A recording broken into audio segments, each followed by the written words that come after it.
बिहार विधानसभा चुनाव की आहट के साथ ही इंडिया गठबंधन में अंदरूनी घमासान शुरू हो चुका है। इस बार टकराव का केंद्र बना है झारखंड की सत्ताधारी पार्टी झारखंड मुक्ति मोर्चा, जो बिहार में सिर्फ गेस्ट नहीं पार्टनर के रूप में उतरना चाहती है। लेकिन गठबंधन की सबसे बड़ी पार्टी आरजेडी ने अब तक ना तो कोई औपचारिक बातचीत की है और ना ही जेएमएम की सीटों की मांग पर सहमति जताई है। यही चुप्पी अब खुली नाराजगी में बदलती दिख रही है। जेएमएम का कहना है कि उसे बिहार में कम से कम 12-13 सीटें मिलनी चाहिए। पार्टी के प्रवक्ता साफ कह रहे हैं कि हम किसी के मोहताज नहीं हैं। अगर इंडिया गठबंधन ने हमें लायक नहीं समझा तो हम अकेले चुनाव लड़ेंगे। अब तक आरजेडी ने 4 बार सहयोगी दलों के साथ सीट बंटवारे को लेकर बैठक की है, लेकिन जेएमएम को एक बार भी बातचीत की टेबल पर नहीं बुलाया गया। सूत्रों के मुताबिक लोकसभा फॉर्मूले को आधार बनाकर आरजेडी 135 से लेकर 138 के बीच सीटों पर उतर सकती है। कांग्रेस की बात करें तो 50 से 54 सीट, वाम दल 30 और वीआईपी को 18 सीटें मिलने की उम्मीद है। आरएलजेपी को भी अगर गठबंधन में शामिल किया गया तो उसे 2-3 सीटें मिल सकती है। ऐसे में जेएमएम के लिए कोई जगह नहीं बचती। जेएमएम का तर्क है कि 2024 के लोकसभा चुनाव में उसने बिहार में कोई उम्मीदवार नहीं उतारा और इंडिया ब्लॉक को बिना शर्त समर्थन किया, जबकि झारखंड में जब आरजेडी और कांग्रेस ने विधानसभा सीटें मांगी थी तो जेएमएम ने उन्हें उचित सम्मान दिया था। इस पूरे विवाद पर झारखंड की राजनीति से एक और तंजदार बयान सामने आया है।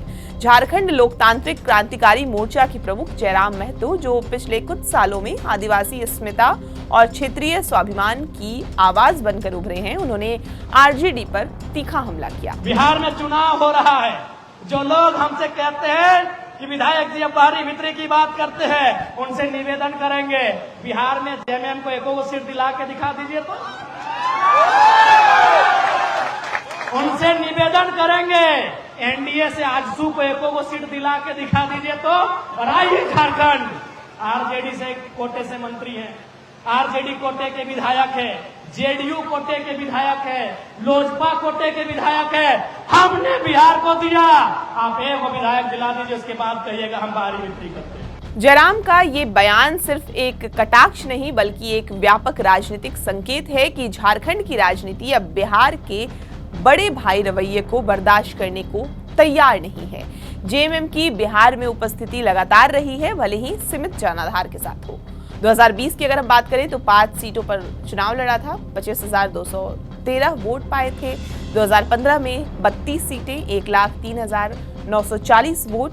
2010 में 41 सीटें, 1,76,400 वोट।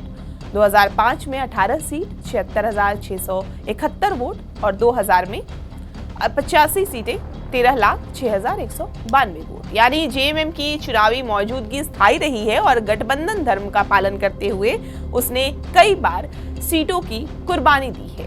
जेएमएम की झारखंड में सरकार कांग्रेस और आरजेडी के समर्थन से चल रही है। जेएमएम के पास 34 विधायक हैं, जबकि बहुमत के लिए 41 चाहिए। कांग्रेस के पास 16 और आरजेडी के पास 4 विधायक है। ऐसे में अगर जेएमएम की नाराजगी गहरी हुई तो ये झारखंड सरकार की स्थिरता पर भी असर डाल सकता है। आपको ये पूरी जानकारी कैसी लगी हमें कमेंट करके जरूर बताएं और बिहार की तमाम खबरों के लिए आप हमारे साथ बने रहें और देखते रहें TV9 बिहार झारखंड।